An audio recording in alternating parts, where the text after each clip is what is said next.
This is just a really quick instructional video on how to wire up and replace the mast on an aftermarket car antenna. They're all very much the same, so they're just variations of a theme. You have a retention nut on top, the mast that slides down inside, and then there's a nylon cord that threads on. Wiring wise, you've got a black wire, which is your earth, a red wire, which is your constant power, and a green wire, which is your trigger.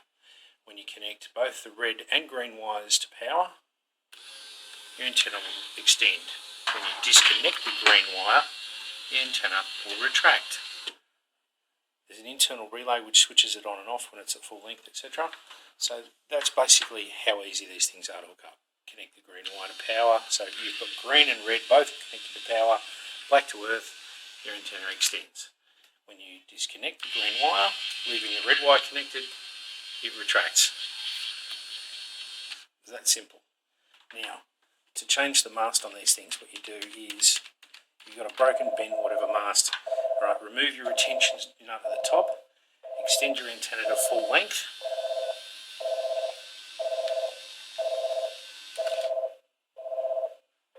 and then disconnect the power. Once you've extended it to full length, you'll notice that this little retention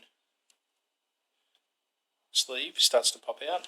Alright, you pull that out and you can slide that all the way up and over the tip of the antenna. Okay, pop that aside. Now, you pull the rest of the antenna up, you'll notice there's your nylon cord.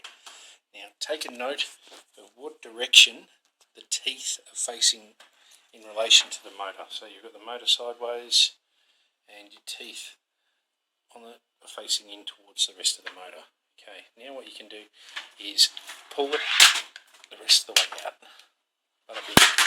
Okay, so there's your old mast removed. Now, all you have to do to refit the new one is reverse the process. Get the new mast and rope, start threading it down into the tube from the top. It doesn't have to pass through anything. You feed it down and it'll get to a point where it stops. It's a little bit difficult at this point. You've got to get it that last little bit into the start of the windings.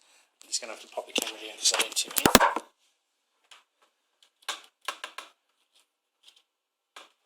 Sometimes what you can do is just put a little bit of back pressure on the rope to straighten it out a little bit. Thread it down, make sure your teeth are facing in towards the motor like it was when you retracted it. Just got to get it through, there we go. Get through that last little bit there. A little thread down and in. And you can feel it sort of just starting onto the actually hold that antenna in the right way so your teeth are facing the right direction. And you reconnect the power and then you start to retract. And then when it retracts, you feed the mast in to the cylinder. So it's retracted to that point and the mast is inside the sleeve there. Then what you do is you get your retention cylinder and you slide that over the top and that will slide down into the tube, and then you place your nut down, your retention nut over the top, and you tighten it up. Okay, oh, but hang on, my mast is sticking out. Okay, that's normal. If you reconnect the green wire,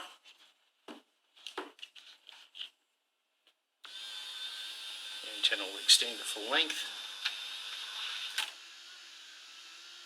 It winds on a little bit, and then when you disconnect the green wire, the antenna will retract,